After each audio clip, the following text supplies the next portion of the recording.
皆さんこんにちは。3DVTuber となった新星、タンダリピオです。今回はタルコフのターミナル解説です。12連敗したこともあって、かなり試行錯誤した結果、すごい再現性よく後半までいけるようになりました。他の配信者や投稿者とは違うルートや装備選択をしていますので、自分の次回用の備忘録も兼ねて紹介していきます。この動画はパッチ 1.0.1.0 の PVE です。毎回アップデートごとにブラックディビジョンの挙動が変わっているので、最新パッチでは異なる可能性があることに注意してください。まずは装備です。装備での工夫点は MK47 と FN40GL というグレランを採用していることです。一般的には M4 が推奨されていますが、自分が普段から 7mm 系統を使っているので MK47 を採用しました。M4 と MK47 のメリットデメリットをまとめました。私も最初は M4 を持っていったのですが、中遠距離でブラックディビジョンを狙撃しても頭一発で死なないことが多く、結果的に近距離で多くの BD に囲まれて負けるケースが多かったので、遠くから確実に倒せる MK47 の方が安定した結果になりました。ただし M4 は BD から弾や新品の銃本体が回収できるので、後半で弾切れやジャムが発生するリスクがないというのが最大のメリットです。MK47 は全て弾を持ち込む必要があるので重量も重くなり、後半では銃の耐久値が下がるのでジャグります。2回ジャムが原因で負けましたね。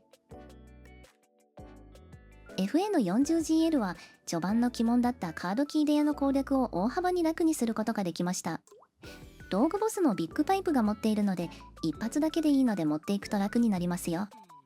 なければ開幕で拾えるアンダーバレル付き AK でも同じことができるかもしれませんが未検証です。それでは本編に行ってみましょう。装備を回収するまでは特に工夫点はありませんので早送りします。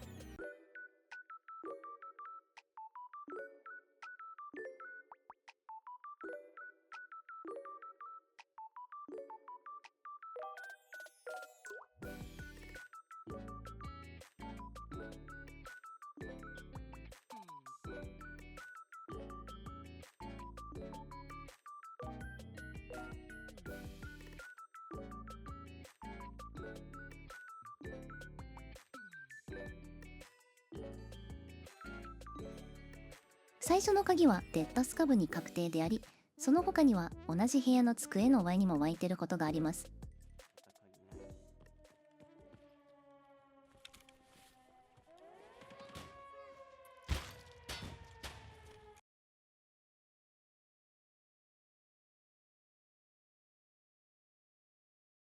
ここにセキュアボックスがあるので忘れずに回収します。装備回収画面はスキップします。装備回収中にブラックディビジョンが来なかった場合は、ここから狙撃して引き寄せます。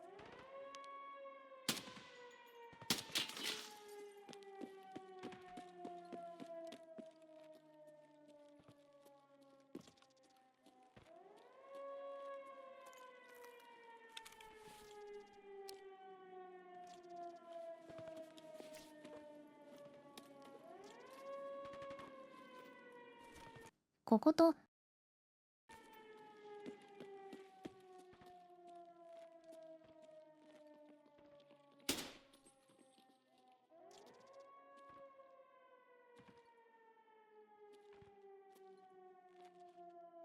ここの壁際によく止まってます。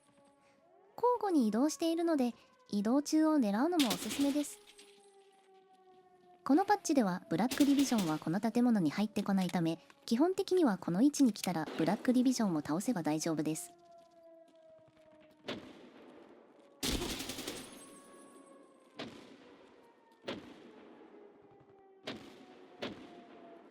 油断すると一瞬でアーマーがなくなるので、撃たれたら耐久値を確認しましょう。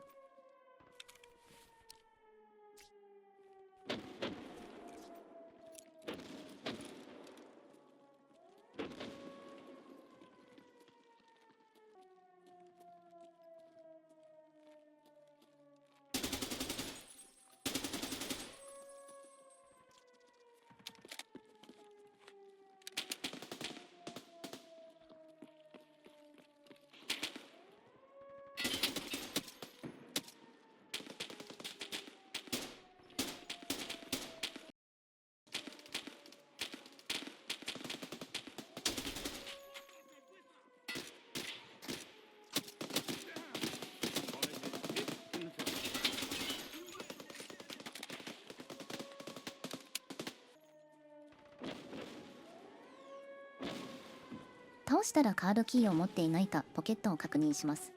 私は一回も持っていたことはなかったです。また新品のノックアーマーも回収します。白いアーマーリルダクラス6です。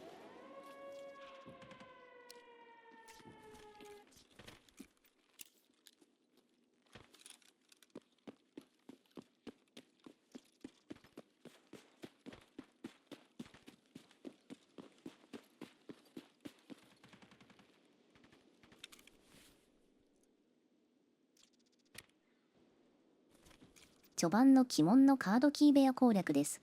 ここで何回も死んだのでかなり試行錯誤しました。まず入り口にスモークを投げブラックディビジョンのヘイトを寄せ、その後横の部屋から壁に向かってグレランを撃ちます。これで全滅もしくは一体残しまで倒せます。 BD が見える前に撃っちゃって大丈夫です。一体残った場合でもこのように対処すれば OK です。コツは自分からピークしないでブラックディビジョンのピークを待つことです。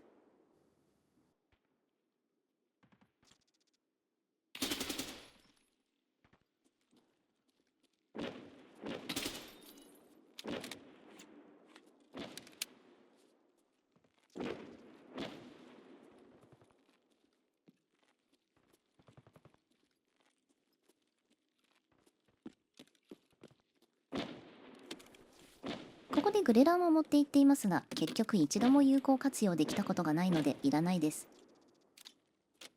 この後はしばらく一般的な攻略通りですので早送りします。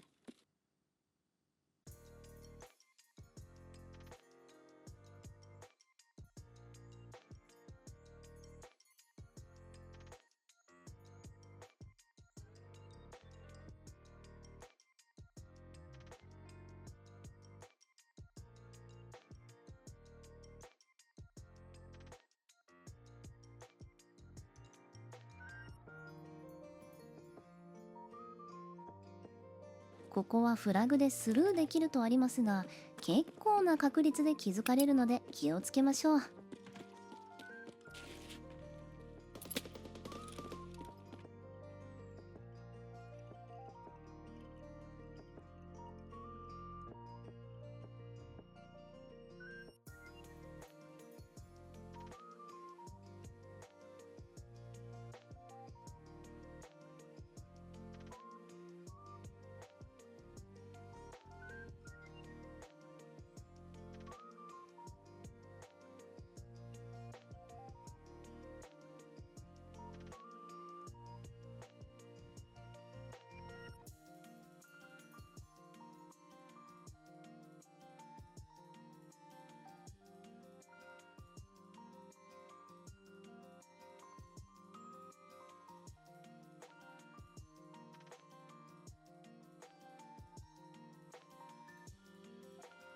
ここには3から4人のブラックディビジョンがいます。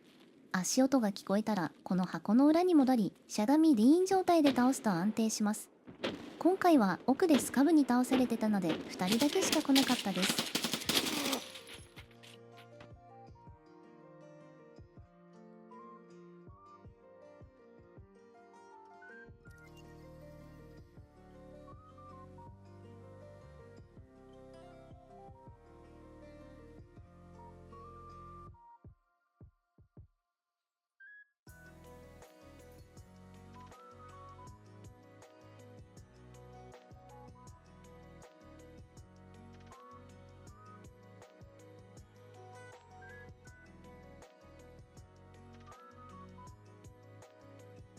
爆弾は6箇所くらいでスポーンを確認しています。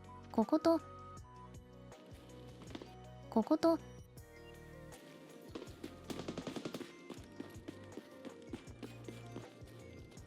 ここと、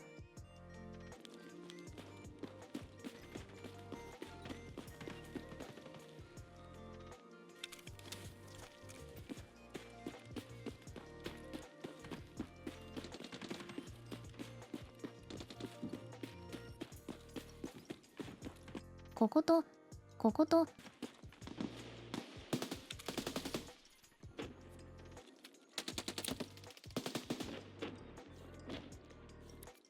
ここ、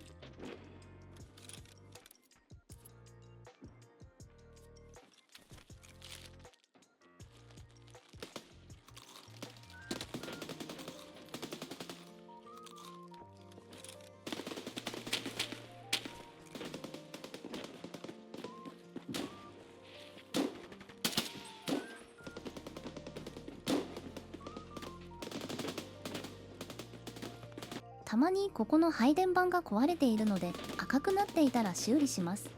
実際に修理が必要だったシーンのルートも載せておきます。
ピアーキーを手に入れたら要注意です。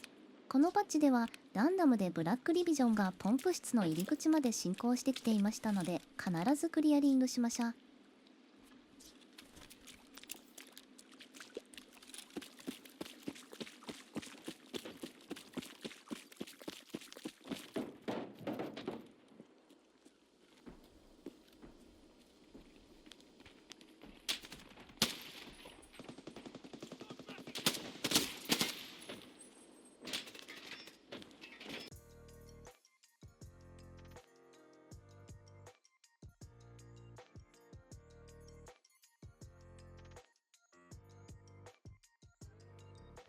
ここから試行錯誤したルートです。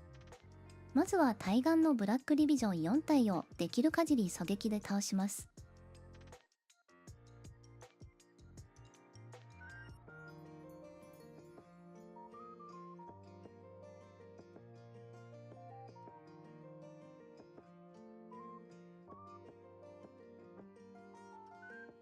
その後、この直線の2体と戦うのが一般的な攻略ですが、他の動画でも言われていますが、ここのロングはかなり負けスポットです。なので私の解決策は燃料タンクルートです。このルートはかなり安定しましたので、ぜひ普及してほしいですね。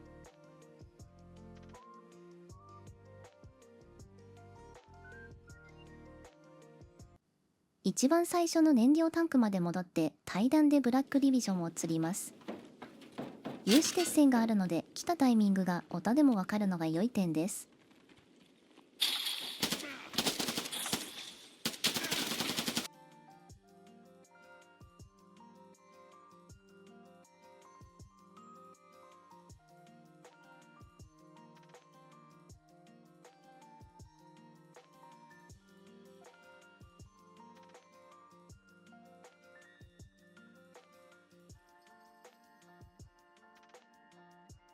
対岸で倒し損ねがあると、この辺までブラックリビジョンが来ていることもあるので注意です。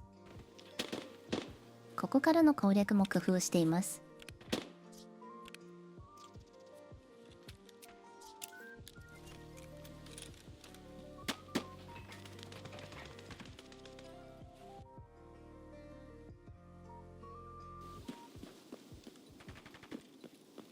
一般ルートは建物に張り付きますが、そうするとスキャブボスのヘイトまで取ることが多いです。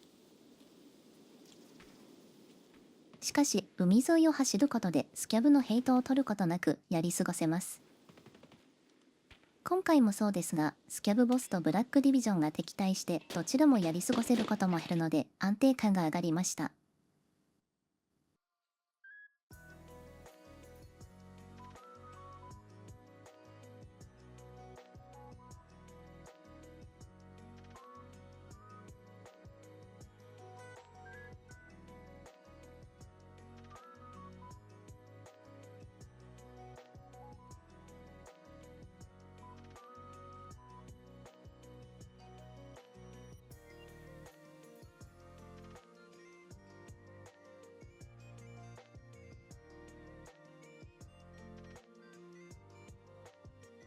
ここから先はブラックディビジョンが何体湧くか、どこに湧くかはランダムなので、見つけ次第倒すことになります。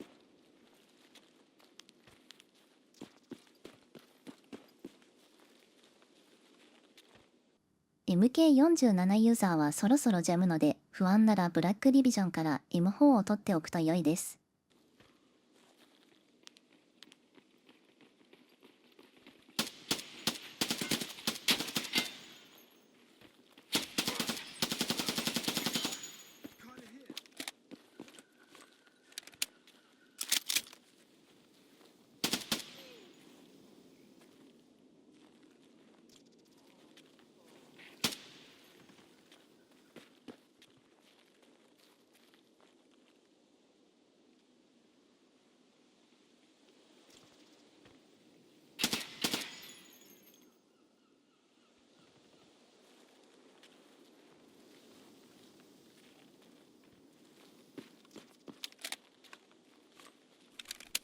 右端を進むことで左だけをケアすればいいので多少楽になります。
最終エリアは運ゲーです。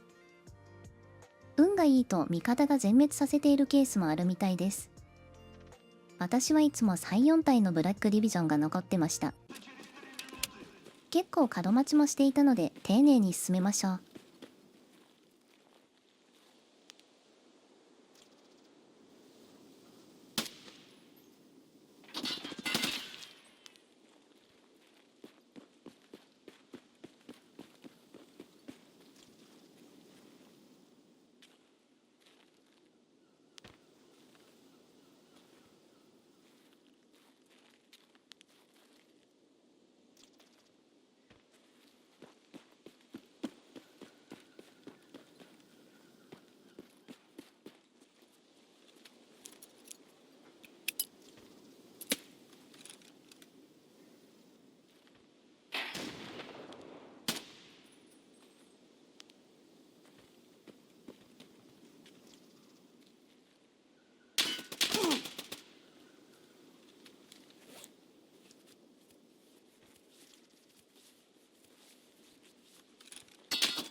疲れ様でした。12回の全チャレンジは消えるまでは Twitch の配信履歴から見れると思いますので、興味があれば概要欄から確認してください。参考になったら次回ワイプに見直せるように高評価、チャンネル登録をお願いいたします。また、最新パッチでここは使えなくなったよという情報などあればコメントで教えてください。それではまた。